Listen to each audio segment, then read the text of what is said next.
आजच्या ठळक बातम्या। रोह्यातील कार्यकर्त्यांचा शिवसेनेत प्रवेश, ओबीसीला धक्का लागणार नाही, मीटर आधीच आले वीज बिल, सफाई कामगारांचा उपोषणाचा इशारा।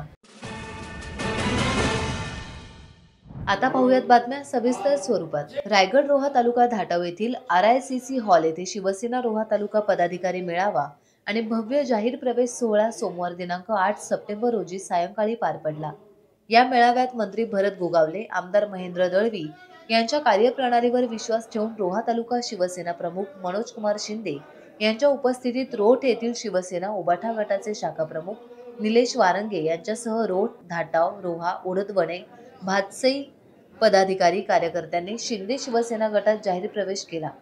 प्रवेशकर्त्यांचे मंत्री भरत गोगावले, आमदार महेंद्र दळवी यांनी पक्षात स्वागत केले।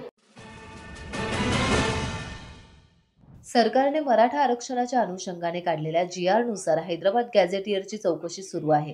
त्यामध्ये ज्यांची नावे आहेत त्यांना ते देण्यात येणार आहे। मुख्यमंत्री आणि दोन्ही उपमुख्यमंत्री आम्ही सर्वच मंत्रिमंडळ या मताशी सहमत आहोत। मराठा समाजाला आरक्षण देण्यात यावे यासाठी आम्ही सकारात्मक आहोत। यामध्ये ओबीसीला धक्का लागणार नाही। दोन्ही समाजाला बॅलन्सिंग ठेवून आम्ही हे करणार आहोत। त्यामुळे कुणीही चिंता करू नये असे मंत्री गोगावले म्हणाले। सरकारने त्या दिवशी जे सांगितलं ते सांगितलं। आता हैदराबाद गॅजेट याची चौकशी चालू आहे।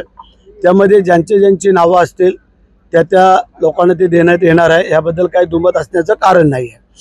मुख्यमंत्री, उपमुख्यमंत्री आम्ही सगळेच मंत्रिमंडळ आम्ही ह्या मताशी सहमत आहोत की मराठ्यांचं जे मुख्यमंत्री त्या दिवशी घोषणा केलेली आहे ती ठाम केलेली आहे, त्याबद्दल काही दुमत नाही आहे। दुसरा मुद्दा आहे ओबीसीला कुठेही टच न करता करायचं आहे, या मताशी पण ते ठाम आहेत। त्याच्यामुळे दोन्ही समाजाला बॅलन्सिंग ठेवून हे करणार आहेत। त्यामुळे कोणी त्याची काळजी करायची नाही असं आम्हाला वाटतंय। सर महाराष्ट्र राजापूर तालुक्यातील तळवडे येथील दत्ताराम गुणाजी किंजलस्कर यांनी जुनं घर मोडकळीस आल्याने जुन्या घराच्या बाजूलाच नवं घर काही महिन्यांपूर्वी उभं केलं। घर उभं केल्यानंतर महाराष्ट्र राज्य वितरण कंपनी शाखा पाचल या ठिकाणी नवीन मीटर बसवण्याकरता अर्ज केला। अर्ज केल्यानंतर मीटरसाठी लागणारी सर्व कागदपत्र देखील सादर केली। जी रक्कम भरणा करावी लागते ती देखील भरणा केली।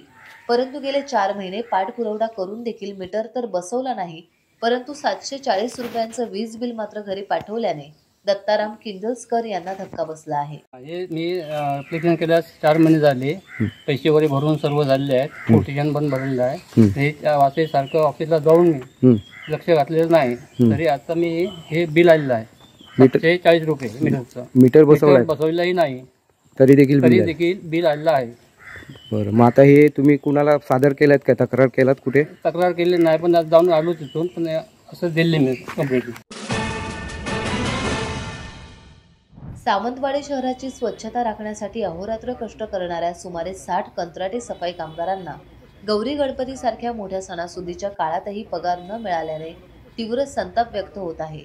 सुमारे 3 वर्षांचा PF थकीत असताना 1 महिन्याचा पगार देण्याबाबत 15 दिवसांपूर्वी झालेल्या बैठकीत आश्वासन दिले गेले होते, मात्र तेही पाळले गेले नाही। या बेभरवशी आणि निष्काळजी कारभाराविरोधात 15 सप्टेंबर रोजी सकाळी 8 वाजल्यापासून बेमुदत उपोषणाला बसण्याचा निर्णय कामगारांनी घेतला आहे। टाइम्स डिजिटलला लाईक करा, सबस्क्राईब करा, शेअर करा आणि बेल आयकॉन दाबायला विसरू नका। पाहत रहा टाइम्स डिजिटल।